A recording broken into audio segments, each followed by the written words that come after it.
In 60 years of modern warfare, the United States military has retired the F-4 Phantom, the M-60 Patton tank, and every battleship in its fleet. Technology advanced. Old platforms were discarded. That is the logic of military procurement. But one machine has defied that logic entirely. It was already flying when John F. Kennedy was still alive. It carried troops into the mountains of Afghanistan at altitudes that killed lesser aircraft. It hauled artillery across deserts and extracted casualties from battlefields that no other platform could reach. And as of this year, 2026, it is being transformed into something the world has never seen before. This is the CH-47 Chinook, the heaviest lifting helicopter in the Western world, the Army's most indispensable flying machine, and the aircraft that has outlasted every war, every competitor, and every attempt to replace it. The year was 1961. The United States Army was mapping the geography of Southeast Asia and confronting a problem that had no conventional solution. The jungles of Vietnam had no road network capable of sustaining a modern military force. The rivers were unreliable, and the helicopters of that era, the UH-1 Huey, the Piasecki H-21, were capable of moving men. They were not capable of moving the weight that armies require to fight: an artillery piece, an armored vehicle, 15,000 pounds of ammunition delivered to an outpost surrounded by jungle with no runway, no road, and no way in except from above. The Army issued a requirement: build a helicopter that functions as a flying cargo truck, one aircraft capable of heavy-lift logistics, troop transport, and mass casualty evacuation simultaneously in the same war, in the same conditions. Boeing Vertol was awarded the development contract. The aircraft, designated YHC-1B and later redesignated the CH-47 Chinook, completed its first flight on September 21, 1961. By 1965, it was in Vietnam, and it has never stopped flying. To understand why the CH-47 has outlasted every competitor, you must first understand what makes it structurally different from every other helicopter on Earth. The conventional helicopter uses a single main rotor to generate lift, and a tail rotor to counteract the torque that main rotor produces. Without the tail rotor, the fuselage would spin. That tail rotor consumes engine power that could otherwise be used to carry weight. The Chinook eliminated the tail rotor entirely. It uses two massive counter-rotating rotors, one mounted at the nose of the aircraft, one at the rear, spinning in opposite directions. The torque of the forward rotor cancels out the torque of the aft rotor. No tail rotor required, no power wasted, both engines delivering their full output into lift. The result, an aircraft with a combined rotor diameter of 120 feet and a payload capacity that no single-rotor helicopter has ever matched.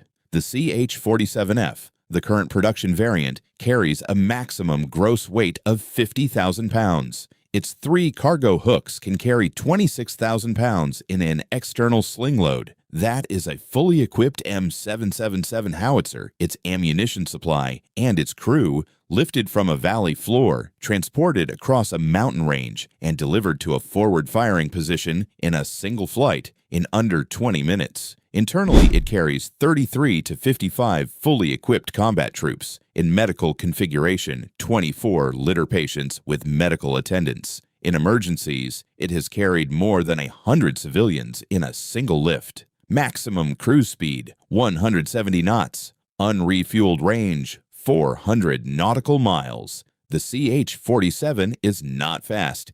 It is not stealthy. It does not carry missiles. What it is the closest thing to a battlefield indispensable that the modern military possesses. But numbers on paper mean nothing without a combat record to validate them. The Chinook's combat record spans 6 decades and reads like a classified index of every major conflict America has fought. March 2002. The Shah-e-Khat Valley, Afghanistan. Elevation, over 10,000 feet above sea level. Temperature, below freezing. Al-Qaeda forces dug into fortified mountain positions that years of aerial bombardment had failed to destroy. Operation Anaconda launched with the objective of eliminating those positions by ground assault. For that assault to work, troops had to be inserted onto ridge lines that only one aircraft in the American inventory could reach reliably at that altitude: the Chinook.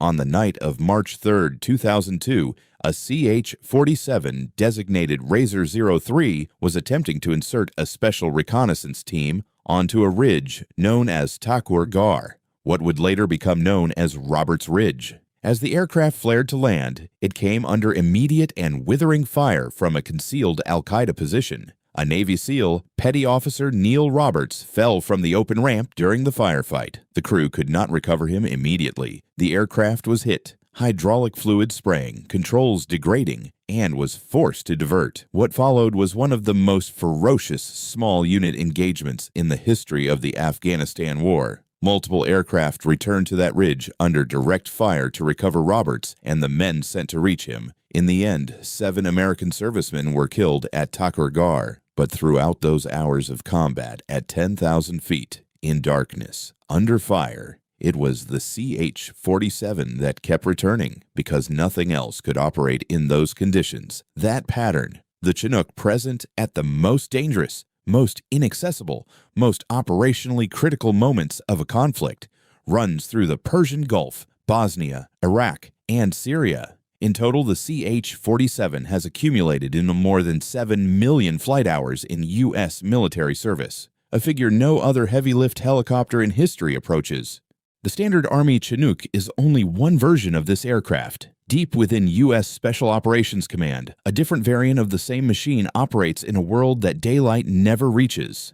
The 161st Special Operations Aviation Regiment, the Night Stalkers, exists for one purpose: to deliver America's most elite forces into places they cannot reach by any other means, at any hour, under any conditions. Their variant of the Chinook is the MH-47G. The MH-47G is built for a different kind of war. Its nose carries an aerial refueling probe, allowing mid-air fuel transfer from a fixed-wing tanker aircraft, which eliminates range as a tactical constraint. It carries forward-looking infrared radar, terrain-following radar, and electronic countermeasures that allow it to fly at extremely low altitude, at night, in weather conditions that ground every other rotary-wing aircraft in the inventory. On the night of May 1, 2011, MH-47G Chinooks from the 161st SOAR were airborne over Pakistan during Operation Neptune Spear, the mission to kill Osama bin Laden. While the modified stealth Blackhawks of SEAL Team 6 made the direct insertion into Abbottabad, the MH-47s flew as backup, extraction platforms staging nearby, ready to recover the assault force if the mission collapsed. They were not passengers. One of those MH-47G Chinooks was engaged 3 separate times by a Pakistani Air Force F-16 during the operation. The crew stayed on station. The Night Stalkers operate by a single standard: Night Stalkers don't quit. The MH-47 is the physical embodiment of that standard. For 60 years, the Chinook has been the Army's most important logistics aircraft. What is being done to it now, in 2026, suggests its most consequential chapter has not yet been written. The CH-47F Block II is not a new helicopter. It is the same airframe, rebuilt from the inside out. Boeing has reinforced the fuselage to carry heavier payloads over longer distances. The fuel tanks have been redesigned, the drivetrain upgraded. The cockpit now runs on an open digital architecture, a shared data network that allows the aircraft to interface with every other connected platform on the battlefield in real time. But the 2 most significant developments came in 2026. In February, a CH-47F completed the first fully automated approach and landing in the aircraft's history, using Boeing's Approach to X autonomy software. The aircraft flew itself from approach to touchdown without any human input on the controls. The Army has confirmed it is integrating autonomous landing capability into the Block II program. The implications are not limited to reducing pilot workload. An autonomous Chinook can penetrate environments where a human crew cannot survive. It can execute supply runs into contested airspace. It can draw fire, absorb damage, and continue operating without risking a single life. Then, on April 15, 2026, Boeing announced what may be the Chinook's most radical evolution yet. The CH-47 will become a drone mothership,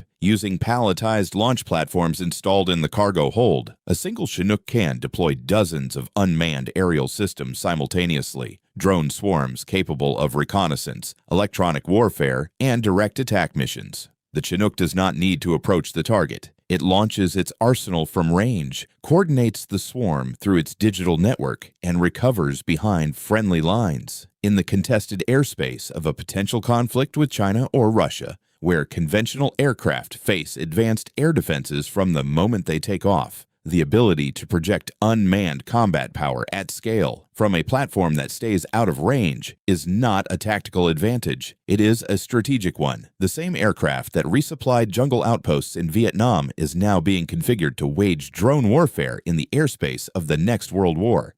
If this briefing changed how you see the CH-47, leave one word in the comments: indispensable. Or tell us which Chinook mission you believe was its defining moment. Every comment builds this intelligence network. Subscribe to the Strategic Report. The next briefing is already being prepared.